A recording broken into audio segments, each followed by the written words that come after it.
أهلا بكم متابعين القناة. قصتنا النهاردة بعنوان اللي ساكن تحت الطاحون. أنا كنت واقف على الطريق الزراعي. الساعة كانت داخلة على 2 بعد نص الليل. الطريق كان فاضي، في نسمة هوا جميلة. الضباب والدخان كان طالع من تحت الأرض. أنا اسمي حسام وعمري 30 سنة. اللي حكولك دلوقتي ده حصل معايا فعلا. في يوم من الأيام وأنا واقف على الطريق بالليل عشان أركب وأروح بيتنا بعد ما خلصت شغل، لقيت مكالمة جاية من أمي. يا حسام، عمك فؤاد اتصل وبيقول انه تعبان قوي. روح له يا ابني. بصراحة أنا يعني ما كنتش قلقان على عمي أوي، لأن أنا أصلا ما شفتوش طول حياتي غير مرة أو مرتين، وده كان بسبب هو على فكرة. هو كان انطوائي جدا، ما كانش بيحب يتكلم مع الناس. حتى كل قرايبنا قالوا إن هما ما بيشوفوش كتير، بس جيرانه كانوا بيقولوا عنه كلام غريب جدا. خليني الأول أفهمك حاجة. عمي ده كان وارث من جده طاحونة دقيق. الطاحونة دي عمرها فوق 100 سنة، كانت مبنية على أرض مباني ورا البيت بتاعه على طول. الطاحونة دي اتعرض عليه ملايين علشان يبيع الأرض بتاعتها، وهو أبدا مش هبيع، يعني مش هبيع. وإن هو مصمم على الأرض دي ومصمم على الطاحونة اللي مبنية عليه، رغم إن هي ما عادتش شغالة. يعني خلاص الطواحين القديمة دي الإنتاج بتاعها ضعيف جدا وما عادش حد بيعتمد عليه، وهو نفسه ما كانش مشغلها. لدرجة إنه آخر 20 سنة هي ما اشتغلتش على مر. بس هعمل ايه، هو برضه قريبي يعني، ولازم ان انا اروح اطمن عليه. وفعلا بدل ما اركب عشان اروح بيتي، ركبت ورحت على البلد اللي هو ساكن فيه. وصلت البلد قبل الفجر بساعة. عايز اقول لكم ان بيت عمي كان في اخر البلد جنب الترعة على طول. بيت قديم، مبني من دور واحد، مبني من الطوب الاحمر، والسقف بتاعه من الخشب ومتاكل، ويعني بيت حالته صعبة جدا. معرفش ايه اللي مخلي عمي متمسك بالبيت وبالطاحونة وبالأرض بتاعته، رغم ان هو ممكن يعيش ملك. المهم، قعدت اخبط على الباب، محدش بيفتح. الباب اصلا كان يعني خشب وضعيف ومتاكل، فبصراحة خبطت الباب بايدي، اتفتح معايا. دخلت لقيت الدنيا ضلمة جدا. نورت كشاف الموبايل، وهنا لقيت اللي عمري ما كنت اتوقع ان انا هلاقيه. عمي مرمي على الارض، عينيه مفتوحة بشكل مرعب وباصص ناحية السقف، انما وشه كان متجمد، عليه تعابير رعب عمري ما شفته على بني ادم. قربت منه وانا مرعوب، لكن اللي صدمني اكتر كان الحيطة مكتوب عليها بالفحم: اياك تنزل تحت الطاحونة. وقتها افتكرت كلام قديم جدا كان عمي قايل لي عليه زمان وانا صغير. كان عمي المرة او المرتين اللي شفته فيهم كان دايما بيحذرني ويقول لي: حسام، مالكش دعوة بالطاحونة حبيبي. اللي بيروح هناك مش بيشوف بابا وماما تاني. كنت اضحك، لكن دلوقتي وانا واقف جنب جثته بدأت احس ان في حاجة غلط فعلا. وفجأة سمعت صوت خطوات جاية من الأوضة جوه البيت. اتجمدت مكاني، البيت المفروض ان هو فاضي. بصيت ناحية الطرقة المظلمة، بس ما لقيتش حاجة. والصوت اللي كنت سامعه وقف ثواني، وبعدين سمعت نفس الصوت تاني، لكن بشكل أسرع. بلعت ريقي بالعافية وناديت: مين هناك؟ مفيش رد، بس فجأة سمعت صوت همس في ودني جاي: سيبه وامشي. رجلي بدأت تترعش، وفتحت كشاف الموبايل ناحية الطرقة.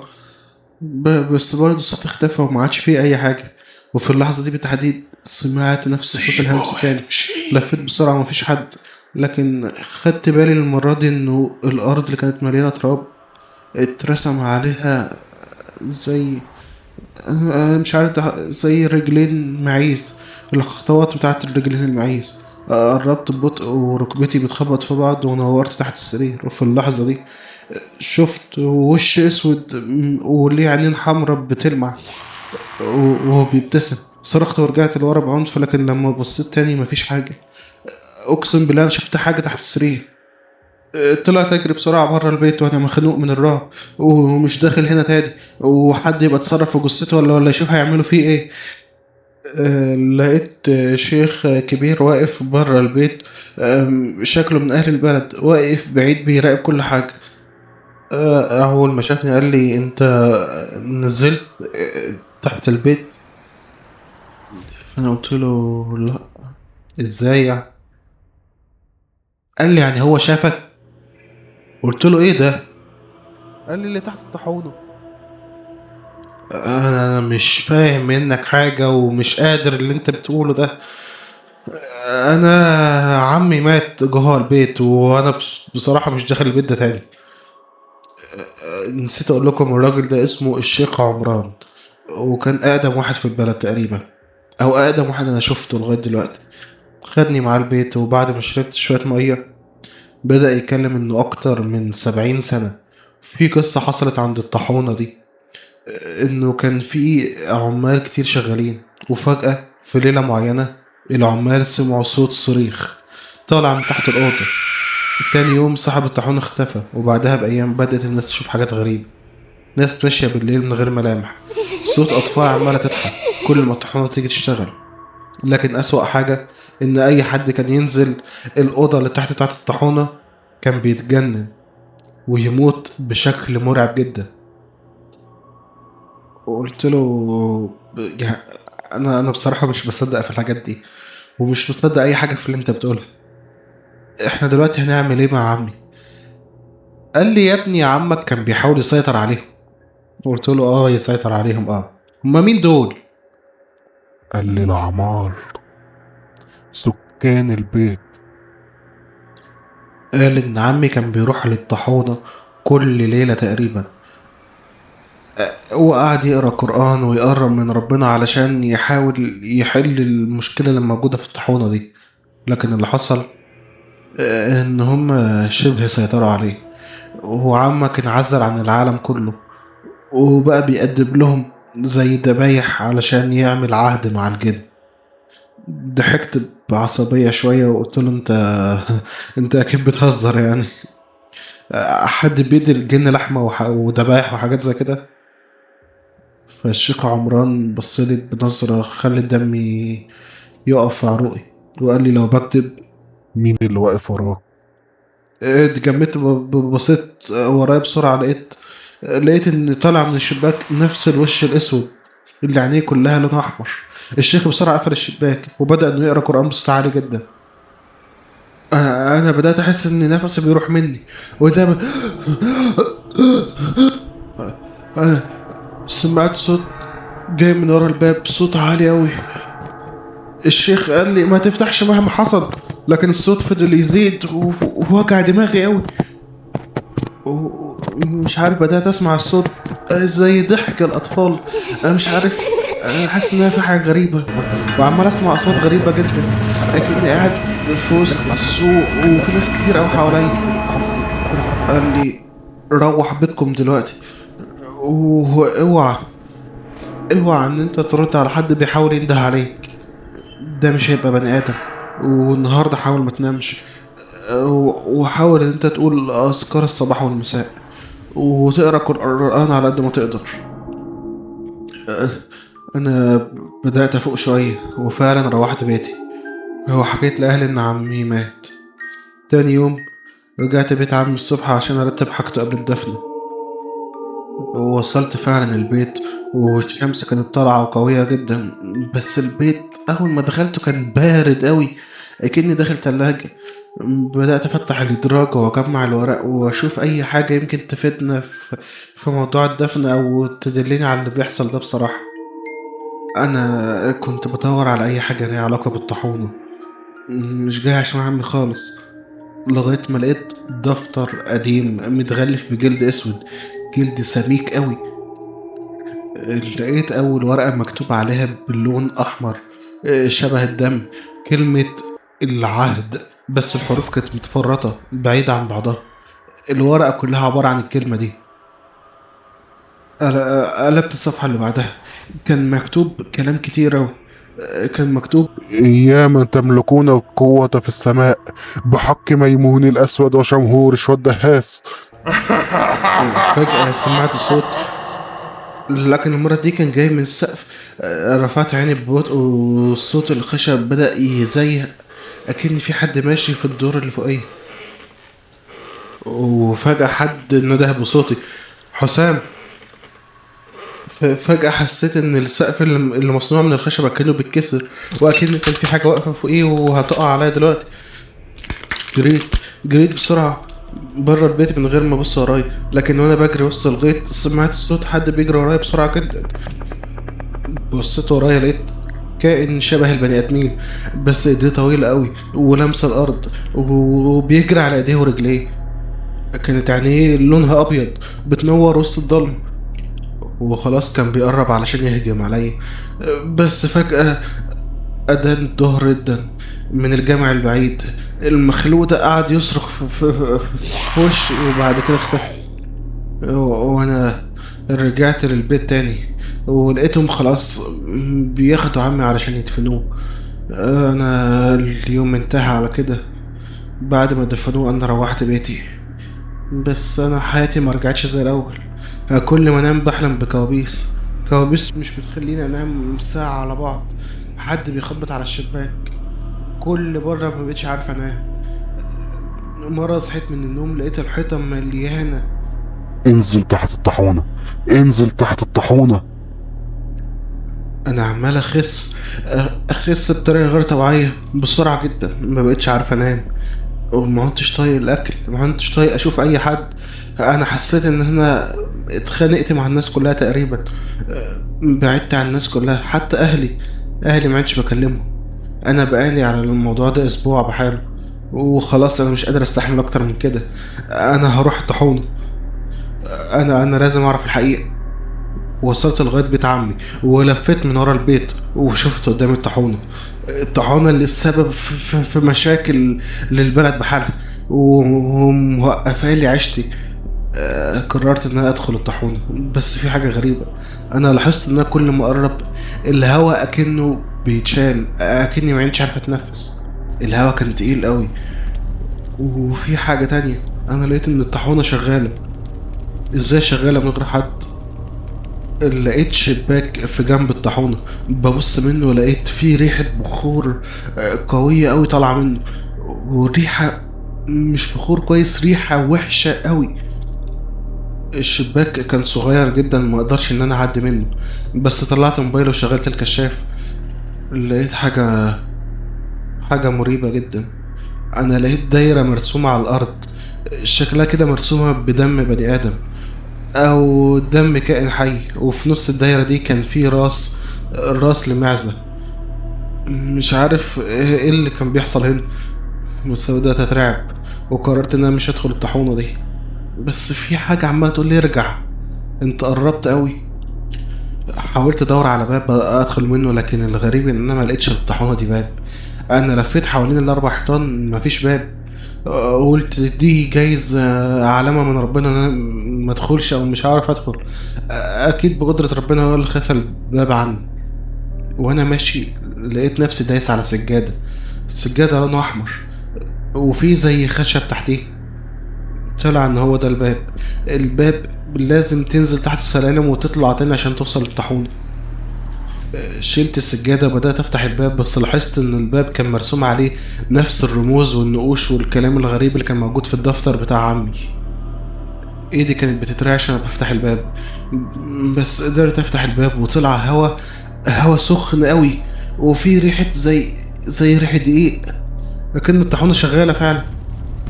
نزلت على السلم، لقيت إن فعلا في زي حد شغال جوه الطاحونة، وإن الطاحونة شغالة فعلا. قعدت احاول افهم هو مين من بعيد كده. هو ده عمي فؤاد. انت لسه عايش راح دفنا مين؟ اتضير وبصلي، بس وشه ما كانش طبيعي. عينيه كانت سودة تماما وبقه كان مفتوح زيادة عن اللزوم، وقال لي اتأخرت ليه يا حسام؟ وقلت له انت ميت. قعد يضحك. فجأة ببص جنبي لقيته واقف جنبي. لقيت ان هو اتحرك بسرعة غير طبيعية وبقى واقف جنب ودني وبيقول لي هما مستنيينك. انا بقيت مرعوب جدا ومش قادر ان انا اخد نفسي. بس فجأة حصل حاجة غريبة، فئران كتير ظهروا من كل ناحية وجريوا ودخلوا جوه الدايرة اللي كان عمي راسمها بالدم. وهو اول ما شافهم جري عليهم بسرعه وواقف في وسط الدايره دي، وقعد يقول كلام غريب قوي انا ما فهمتش منه حاجه، وبيقول كلام بالعربي بس بينطقه بالمعكوس اكنه بينطق الحروف كلها معكوسه. وقعد يقول الطقوس بتاعته دي كتير قوي، وانا فكرت ان انا اجري، بس لقيت مكان السلم اللي انا نزلت منه بوابة حديد مش راضية تفتح. حاولت بكل قوتي نفتحها بس انا مش عارف. ببص ورايا لقيته خلص واقف ورايا. بيقول لي انت لازم تكمل العهد. وفجأة الفراندي جريوا كلهم ناحيتي وكانوا خلاص هيطلعوا على جسمي. بس أنا سمعت صوت قرآن. الصوت جاي من بعيد أوي. أيوه، ده صوت الشيخ عمران. واضح إنه عارف إن أنا نزلت وقرر إن هو يساعدني. الكائن اللي شبه عمي ده قعد يصرخ، والفئران قعدت تجري وتخبط في بعض بسرعة وكان شكلهم مرعب. فجأة حسيت إن في حد بيقول لي أبص ورايا. بصيت ورايا لقيت إن البابا الحديد اختفت ما عادتش موجودة، وسمعت صوت شيخ بيقول لي اجري يا حسام، اجري يا حسام. طلعت أجري على السلم بكل سرعة عندي وبكل قوتي. بس أنا وقعت على السلم وتقريبا كده أغمى عليا ومش فاكر حاجة.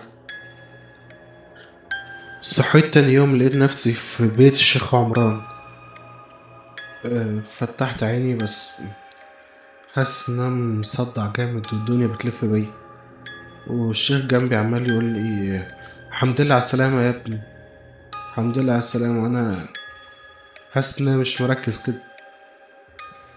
انا بقول له ايه اللي حصل؟ قال لي انت اتكتب لك عمر جديد، الحمد لله ربنا نجاك.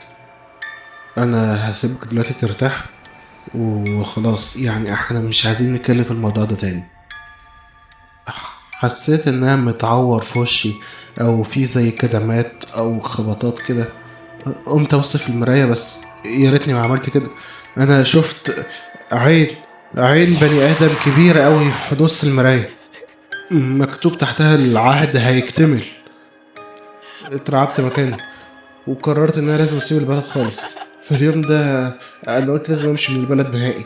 جمعت كل هدومي وركبت العربيه. قبل المغرب كنت خلاص هطلع على الطريق، لكن لما العربيه بطلت فجاه جنب الطاحونه قلبي قعد يدق بسرعه قوي. ده وقت تعطلي وتعطلي هنا. فجأة شفت قدامي الشيخ عمران. أنا قلبي هدي. قال لي ادخل الطاحونة المرة دي علشان تنهي العهد، ما تسمعش كلامهم. ادخل وولع في الطاحونة جوه. قلت له لا، أنا مش عايز أرجع الطاحونة دي تاني. ولع أنت فيه. قال لي ما هو أنا مش هقدر، الباب مش هيتفتح لحد غيرك. لا لا، انا مش داخل المكان ده تاني. يا ابني اسمع الكلام. انت هينوبك ثواب كبير اوي، هتريح البلد بحالها من اللي بيحصل. انا مش عارف اعمل ايه. انا خدت بنزين وقررت ان انا هدخل اولع في الطاحونة، لكن بعد ما فتحت الباب وبدأت انزل على السلم ببص ورايا ما لقيتش يا شيخ. ده كان تهيؤات او شيطان. وفجأة لقيت رزع ورايا. انا لقيت كائنات غريبة اول مرة اشوفها، جريت عليا بسرعة ورموني جوه الدايرة. وفجأة ظهر عمي بشكله الطبيعي جدا، بشكله زي شكل بني ادمين بالظبط، وقعد يقول كلام غريب، كلام كتير جدا. انا خلاص، أنا لقيت ان جسمي عمال يطلع دم. انا خلاص، انا قلت انا هموت حالا، انا دي نهايتي. انا انا افتكرت ان انا كل مرة كان اللي بينجيني هو ربنا، مش صوت الشيخ ولا اي حاجة. قعدت اقول يا رب، يا رب، لغاية ما لقيت صوت صراخ جاي من كل حتة والطاحونة عمالة تولع لوحدها. انا انا في المستشفى دلوقتي.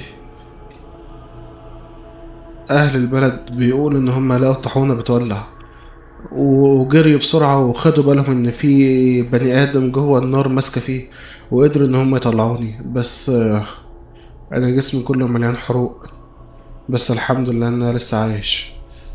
انا كتبت لكم القصة دي علشان محدش يدور في حاجة ما تخصهوش، واوعى تسلم نفسك للشيطان. انا لغاية دلوقتي حياتي متشقلبة، كل ما ابص في المراية بشوف العين، وبشوف كلمة العهد هيكتمل، وبحلم بكوابيس كلها فيها صورة عمي اللي انا ما بقتش اطيقه تاني.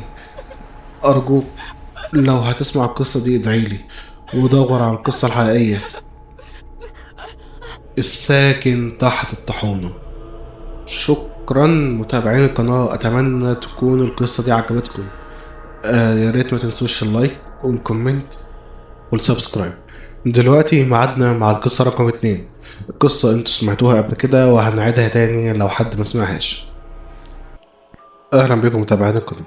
قصتنا النهاردة بعنوان أضحية البيت القديم. انا كنت واقف قدام بوابة البيت الكبير، البيت اللي قضيت فيه احلى ايام طفولتي. انا اسمي ياسين، والبيت ده بيت جدي اللي مات وسابهولنا من زمن كبير اوي. قلبي كان بيدق بفرحة غير طبيعية وانا بطلع الميدالية اللي فيها المفاتيح اللي هفتح بيها الباب. حطيت المفتاح في القفل كان تقيل ومصدي كأنه بيحاول يمنعني ان ادخل. ضغطت بكل قوتي لغاية ما فتحت الباب، وهجمت على وشي ريحة كمكمة وتراب مركونة بقالها سنين. ولعت كشاف الموبايل، النور شق الضلمة وشفت العفر هو طاير في الهواء. أول ما حطيت رجلي جوه الأرضية البركة عمل صوت تزييق، وقفت مكاني. البيت كان ساكت سكتة مريبة. فجأة في حاجة معدن خبطت على الأرض كأن معلقة وقعت من المطبخ. بدأت أمشي في الطرقة وكل ما أقرب أقول لنفسي ده أكيد فار. ما تقلقش يا ياسين، جامد قلبك، مش معقول يعني مفيش حاجة حصلت لكل ده. وصلت لباب المطبخ ووجهت الكشاف ناحية المطبخ، كان فاضي. بس شفت حاجة غريبة جدا. المعلقة اللي وقعت دي، عارفين انتوا لما توقع حاجة على الأرض وتقع وبعد كده ترد تاني في الهواء؟ الغريب ان المعلقة كانت متعلقة في الهواء وواقفة كده أكنها واقفة على سيفها، كأن في حد سندها جنب الحيطة. قلت جايز صدفة، جايز، بصراحة مش عارف. بس أنا بدأت أخاف. وفجأة نور الصالة اللي كان بيرعش طفى، وفي عز الضلمة حسيت بنفس بارد جدا جاي من ودني اليمين. طلعت أجري بسرعة، طلعت على الصالة. بس ياسين، جبت العيش معاك يا ابني؟ أنا مش فاهم إيه اللي أنا سمعته ده. أنا لفيت بسرعة، طلعت أجري لغاية ما وصلت للصالة. بس أنا لقيت الملايات اللي كانت محطوطة على الكراسي متشالة. يعني إيه؟ قعدت اجري بسرعه، بس خدت بالي ان الملايات اللي كانت متغطيه بها كراسي متكومه كده في جنب الباب. يعني ايه؟ يعني ممكن يكون حد هو اللي شالهم وعمل كده دلوقتي. يعني في حرامي ولا؟ وايه اللي يخلي الحرامي يعمل حاجه زي كده؟ اظهر، اظهر احسن لك. آه. بس للاسف ما طلعش حرامي. انا فجاه سمعت صوت ضحك الطفل، هو عمال صوتها يعلى يعلى يعلى. طلعت اجري بسرعة وانا طالع على السلم لقيت فردة جزمة لونها حمر. واضح ان هي جزمة لبنت. بس ايه اللي راميها على السلم كده وفي مية عمالة تنزل منها كأنها متوصلة بحنفية؟ فضلت اجري على السلم. فضلت اجري لغاية ما وصلت للدور التاني، الدور اللي فيه مكتب جدي. دخلت المكتب وقبل ما اقفل الباب سمعت صوت غريب اوي. اكن الناس بترجع الكراسي لورا كده علشان تقعد عليه. سمعت صوت التزييق وجر الكراسي ده. مش عارف الصوت ده كان جاي من الدور اللي تحت ولا جاي من العمارة اللي جنبنا. قفلت الباب بسرعة وقعدت اخد نفسي جوه الأوضة واحاول ان انا اطمن نفسي. بس انا ما خدتش وقت ولقيت الباب اللي انا كنت واقف اسند عليه عمال يخبط، في حد بيخبط من الناحية التانية. وسمعت صوت. معلش يا ابني، انا نسيت النضاره بتاعته جوه. انا اترعبت وفضلت متسمر في مكاني. ده صوت جدي، بس بشكل غليظ قوي. بس هو صوته لدرجة ان انا كنت هنسى هفتح الباب فعلا. خدت بالي وانا قريب من الباب انه اللي واقف بره ده له شعر طويل قوي، بس رجليه كان فيها حوافر. دي مش رجلين بني ادمين. صوت التخبيط اللي كان على الباب بدأ صوته يعلى، وبدأ اللي بره بيحاول انه يكسر الباب. خلاص الباب بيتفتح. انا حاسس ان انا هموت دلوقتي، حاسس ان دي نهايتي. مسكت الموبايل بسرعة ووجهت كشاف ناحية الباب وانا خلاص اكني مستني نهايتي. بس مش عارف ليه جه في بالي ان انا ادور على اي حته في الاوضه استخبى منها. وفجاه لقيت الدولاب بتاع المكتب اللي هو كان مليان ورق وكتب بتاع جدي فاضي، ما فيهوش اي حاجه. حسيت ان هو الملجأ بتاعي وجريت عليه بسرعه. دخلت الدولاب بسرعه جدا، وانا بفتح باب الدولاب حسيت ان الباب بتاع الاوضه هو كمان بدأ يتفتح. قفلت باب الدولاب بسرعه، بس قفلته جامد وظهري اتخبط في الحيطه بتاعه الدولاب. بس خدت بالي من حاجة، انه الدولاب الظهر بتاعه كان بيتفتح، ينفع انه يتفتح وبيطلع على جزء كبير من الأوضة. أنا عمري ما شفته قبل كده، وأنا أصلا ما كنتش عارف إن الأوضة دي كبيرة كده. عديت من الناحية التانية من الدولاب، لقيت حاجة غريبة جدا. لقيت سلم بيودي على السرداب. ايه ده؟ انا ازاي ما خدتش بالي من حاجة زي كده؟ البيت ده انا قعدت فيه سنين، ازاي ما كنتش عارف حاجة زي كده؟ بسرعة لقيت باب الدولاب اللي أنا لسه داخل منه بدأ إن هو يتفتح. الكائن اللي كان بره فتح الباب الدولاب فعلا. مش عارف أوصفه لكم إزاي، بس هو كان عامل زي الظل الأسود، وفي زي عينين لونها أحمر وبتطلع الضوء. شكله مرعب أوي. جريت بسرعة على السلم وقعدت أنزل بتاع السرداب لغاية ما وصلت لآخر السلم، ولقيت أوضة كبيرة أوي تحت الأرض. الأوضة دي كان فيها سرير زي بتاع غرفة العمليات في المستشفى، وكان فيه البلطو اللي جدي كان بيلبسه وهو رايح المستشفى. لأن جدي كان دكتور، والبلطو ده أنا فاكره كويس لأنه في بقعة حبر كنت أنا وقعتها عليه بالغلط. هو ده البلطو بتاع جدي. وفجأة وأنا شايف كل ده، نور الكشاف بتاع موبايل اتطفى. بقيت أنا مرعوب جدا، بس فجأة عينيا بقت شايفة كل حاجة، أكني شايف مشهد قديم من فيلم. شفت واحد لابس ماسك جراحي على وشه، وكذا كمامة مغطي بيها بقه. والبني آدم اللي كان لابس الحاجات دي كان حاطط سرنجة على السرير اللي أنا شفته. السرنجة جواها سائل أخضر بيلمع بطريقة غير طبيعية. وفجأة سمعت صوت همس في وداني، والكيان اللي كان واقف قدامي فجأة قرب مني ومسك مشرط. انا كنت عايز اصرخ، بس صوتي كان محبوس. وفي اللحظة اللي المشرط قرب فيها مني، فجأة سمعت صوت حد تاني نزل على السلم داخل السرداب معايا. والشخص اللي كان واقف قدامي ومسك المشرط بدأ ان هو يبعد عني. وفجأة لقيته بيشاور لي ان انا ابص على الحيطة اللي على يميني. ويا ريتني ما بصيت عليه. كانت عاملة زي الدولاب اللي فيه رفوف كتير قوي، وكل رف كان فيه قطعة من لحم بني آدمين وأعضاء عمالة تنزف دم. بس كان فيه رف فاضي وبيلمع، أكيد مفيش أي حاجة لمسته قبل كده أو إن في حد بينضفه. جريت عليه بسرعة على أساس الناس تخبى فيه من أي حد تاني. بس الفكرة إن أنا لقيت ورقة مكتوب عليه ياسين الأضحية الأخيرة. الدم نشف في عروقي وجسمي كله عمال بيرتعش. مش فاهم حاجة، هو مش فاهم ايه اللي بيحصل. فجأة الشخص اللي كان نازل على السلم وصل خلاص لغاية السرير اللي كان عليه الميتين وبقايا الدم. لقيت الراجل اللي ماسك مشرط جري بسرعة على الشخص اللي لسه نازل من على السلم. كانت بنت ولابسة الفردة التانية من الجهاز الملاشي بتاع السلم. الشخص اللي كان لابس البالتو جري عليها بسرعة وكان عايز ان هو يعورها بالمشرط. فجأة لقيتها بتبصلي وبتقولي اهرب يا ياسين. انا اترعبت اكتر، وفجأة بدأت اهرب فعلا، وقعدت اخبط في البرطمانات اللي كانت موجودة على الرفوف واغلبها وقع على الارض. وايديا قعدت تلمس دم بني ادمين تانيين وقطعة من اللحم. فجأة الحقنة اللي كانت مع الدكتور ده وقعت على الارض، وخرج منها السائل اللي لونه اخضر وقع على الارض اكنه ميه نار. قعد ياكل في البلاط، والبنت عماله تصرخ صرخه اكنها صرخه الموت. فجأة الكائن ده قرب مني جدا وهو ماسك المشرط في ايده، وكان خلاص قرب مني ناحية وشي. زقيته بكتفي وجريت بسرعة ناحية السلم. فجأة سمعت صوت جدي، صوته الحقيقي. اخرج بسرعة يا سيد، احرق البيت والمعمل، ما تخلوش يخرج. طلعت اجري على السلم بسرعة، بس ما لحقتش. لقيت في ايد ماسكة في رجلي. وبدأت إن هي تشدني. غرس ضوافره في جسمي، ما بقتش قادر إن أنا أقاومه. ما قدرتش إن أنا أقاومه، وزقني من رجلي فعلا، ورماني على رف الدولاب اللي هو كان سايبه فاضي علشاني. بس خدت بالي إن الرف، إن أنا كنت موجود على الرف. في جثة شبهي موجود على الرف. ده أنا. ما كانش له عينين، كانت عينيه فاضية ومطلعة لون أسود مرعب جدا. هو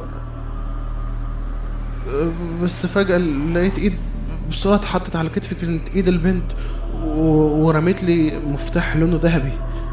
والكيان ده قعد يصرخ بصوت عالي. اول ما مسكت المفتاح الذهبي، عينيا غمضت بسرعة، وبقيت شايف مشاهد ليا وانا صغير مع جدي. وخدت بالي انه جدي ما ماتش.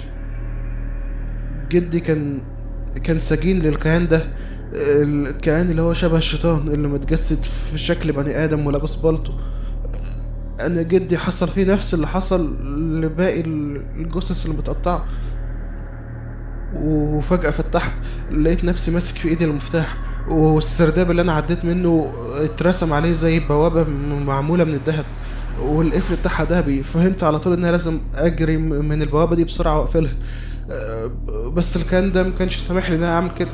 وفجأة افتكرت ربنا، وقعدت استعيذ بالله واستغفر ربنا لغاية ما سابني، وجريت على السرداب بسرعة وقفلت ورايا. اول ما قفلت السرداب كنت شايفه من جوه.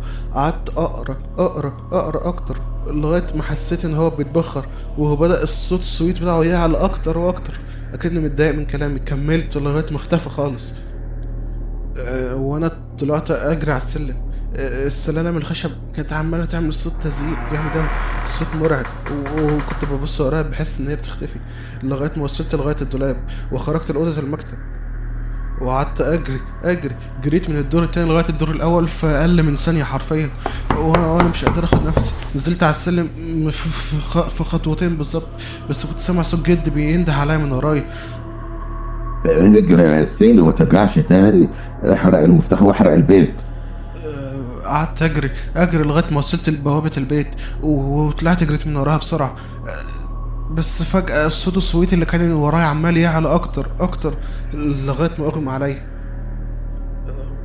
ما اعرفش اغمى عليا قد ايه، بس فقت لقيت نفسي في المستشفى، وبيفوقوني بيقولوا الحمد لله على السلامة. ان انا معادلة القلب عندي وقفت لمدة مش قليلة، وحصل لي هبوط حاد في الدورة الدموية، بس انا اتلحقت ولسه عايش. المصيبة ان انا لقيت ان المفتاح لسه معايا. وانا فاكر كويس انه جدي قال لي اني لازم اولع في المفتاح وفي البيت. ولا ملوش لازمة، أنا خلاص مش هروح البيت ده تاني. روحت لبيتي، وأهلي طبعا كانوا واقفين جنبي ومش فاهمين اللي حصل، وكلهم كانوا بيقولوا إن أنا إزاي رحت المستشفى، وإن إزاي ما حكيت لهمش على كل ده.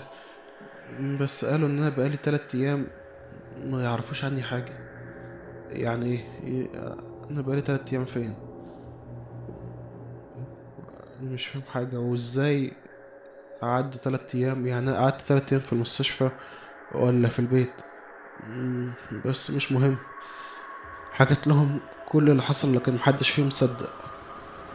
دخلت اوضتي وقفلت الباب على نفسي ونمت، اكني اول مرة انام في حياتي. حسيت براحة غير طبيعية.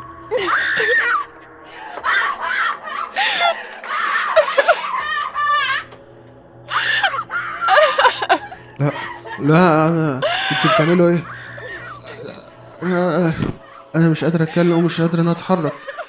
انا هدفن حي. فجأة الكيان ده ظهر قدامي، ولقيته كل لما انام حقيقته بيحاول يضحك، كأنه بيقول ان انا انتصرت عليك. وانا مرعوب وخايف، وعايز اتكلم واقول لهم انا لسه عايش، بس صوتي ما بيطلعش. لازم الأضحية تكتمل، انت الوريث، ارجع البيت. فجأة فقت من النوم. الحمد لله، ده كان كابوس. ما بقتش عارف اعمل ايه. ويعني ايه انا الوريث؟ يعني انا لازم اموت ولا احرق البيت زي ما جدي قال لي؟ بس هو انا ازاي اصلا جدي هيتكلم معايا هو ميت؟ مش يمكن ده شيطان هو كمان وبيحاول ان هو يأذيني؟ بس لا، ده هو ساعدني ان انا اخرج من البيت. انا كان زماني ميت جوه البيت دلوقتي. بس انا نسيت اقول لكم ان انا ليا ابن. لو انا ما متش يبقى حد هيأذيه هو ولا لا؟ قعدت افكر اعمل ايه. دماغي عماله تودي وتجيب. مش لاقي حل. اولع في البيت ولا لا؟ لغايه ما حسيت ان انا محتاج ادخل البيت تاني. حسيت ان انا لسه في حاجات محتاج اعرفها. وفعلا جريت بسرعه ورحت البيت فعلا. ودخلت البيت.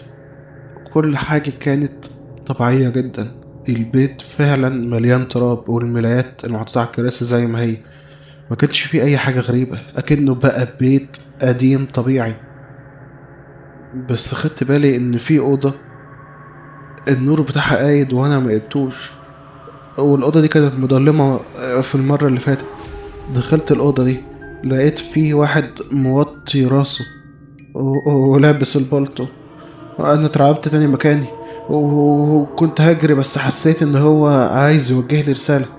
مش عارف ليه حسيت ان ده جاي علشان انا، علشان يساعدني. ده مش الشر اللي انا بشوفه كل مرة. رفع راسه. بس انا شفت حاجة غريبة. ده كان انا لابس البلطو. بس انا كنت ضعيف جدا وجلدي كان رمادي وعروقي لونها اسود وزهرة من رقبتي وفي ايدي.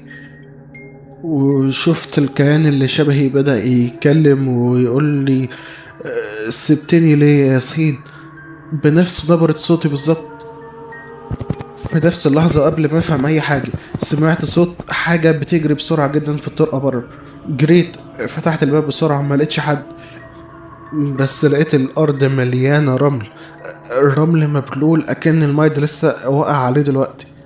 كان في اثار رجلين حد حافي ماشي على الرمل. فضلت ماشي ورا الأثر لغاية ما لقيت الرجلين وصلت لغاية باب أوضة أمي. الباب كان موارب ومن جوه سمعت صوت أمي بتتكلم مع حد. فتحت الباب بسرعة وبصيت وقعدت أدور بس ما لقيتش حد. وفجأة الضحكة المستفزة بتاعت الكيان دي قعدت تعلى أكتر وأكتر. ببص تاني على السرير لقيت أمي نايمة على السرير وعينيها لونها أبيض، أبيض بالكامل. وبعدين بدأت تتشنج بسرعة. جريت على السرير وأنا مرعوب. جسمها بدأ يتحرك بسرعة جدا، بسرعة مرعبة مش طبيعية. انزل بقى يا ياسين. ده كان صوت أمي فعلا. أنا فضلت مرعوب مكاني ومش عارف ازاي ده حصل. وهي تقصد ايه؟ تقصد ان انا انزله السرداب تاني؟ اعمل ايه؟ انا خلاص ما عدتش قادر لاي حاجه وما عدتش فاهم اي حاجه. بس افتكرت انا اللي نجاني قبل كده ما كانش جدي، كان ربنا. لما قعدت استعيذ بالله تاني واقرب من ربنا واقرا اي قران انا حافظه لان انا ما كنتش قريب قوي من ربنا. فجاه امي اختفت.